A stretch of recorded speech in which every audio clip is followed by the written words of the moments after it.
গ্রাম পঞ্চায়েত প্রধানের দায়িত্ব সামলানোর পাশাপাশি অভিনয় জগতে পা রাখলেন কমল পাকরিন। জয়গা ১ নং গ্রাম পঞ্চায়েতের প্রধান তিনি।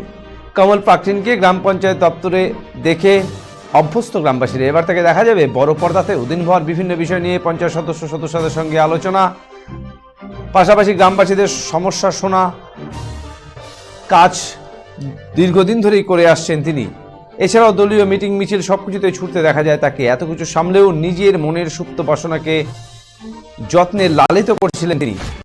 অভিনয়ের শখ তার ছোট থেকেই। এবারে অভিনেতা হিসাবে তার অভিষেক হতে চলেছে নেপালি চলচ্চিত্র রঙ্কিনী বাউকো ঝারকিনি ছোরাতে। এই ফিল্মে অভিনয় করছেন তিনি। নেপালের চলচ্চিত্র পরিচালক জেতসুন মোক্তান এই ছবিটি পরিচালনা করছেন। কলকাতা ক্যামেরাম্যান অমিত ছেত্রী চিত্রগ্রহণ করছেন। নেপালের পাশাপাশি জয়গা ও ডুয়ার্সের বিভিন্ন এলাকায় ছবির শুটিং চলছে। জয়গার মংলাবাড়ি এলাকায় রবিবার শুটিং হয় এই ছবির। এই শুটিংয়ের বিভিন্ন দৃশ্যে অভিনয় করলেন কমল পাকরিন। মেকআপ ম্যানের সঙ্গে মেকআপ নিয়ে টেক দিতে দেখা যায় তাকে।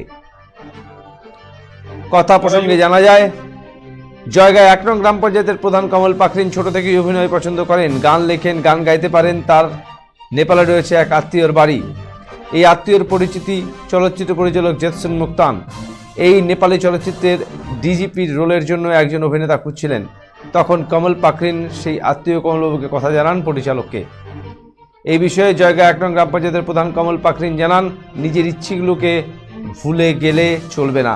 তিনি সিনেমা দেখতে ভালোবাসেন। নেপালি, বাংলা, হিন্দি সব সিনেমা দেখেন। ছোটবেলায় স্কুলের নাটকে অংশগ্রহণ করতেন। এখনও সময় পেলেই গান করেন, অভিনয় চর্চা করেন। সিনেমায় অভিনয় করবে সেটা ভাবতেন, সেটাও সত্যি হলো। তিনি বলেন, একটু ভয় লেগেছিল কিন্তু টেক ভালো হয়েছে। তারপর নেপালে শুটিং সেরে জেতসুন মোক্তান চলে আসেন জয়গাতে কমল পাকরিনের কাছে। সিনেমার শুটিংয়ের খবর শুনে এলাকার যুবক শ্যাম রায় অভিনয়ের ইচ্ছা প্রকাশ করেন। সেই ছবিতে শ্যাম রায় पुलिसের भूमिकाয় রয়েছেন। पिक्चर बनाउन अगाडिदेखिको नि प्रयास गरिराख्थ्यो उहाँहरूले।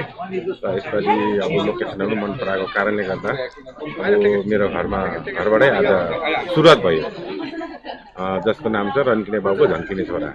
पिक्चर चाहिँ के होला? हास्य कमेडी पिक्चर के भन्नाले यसले मेसेज के जान्छ भने चोटि भनौँ न हामीले चलचित्रमा देख्न पाइनेछौँ है, र के अनुभव हुँदैछ हजुरलाई, कस्तो लाग्दैछ त यो?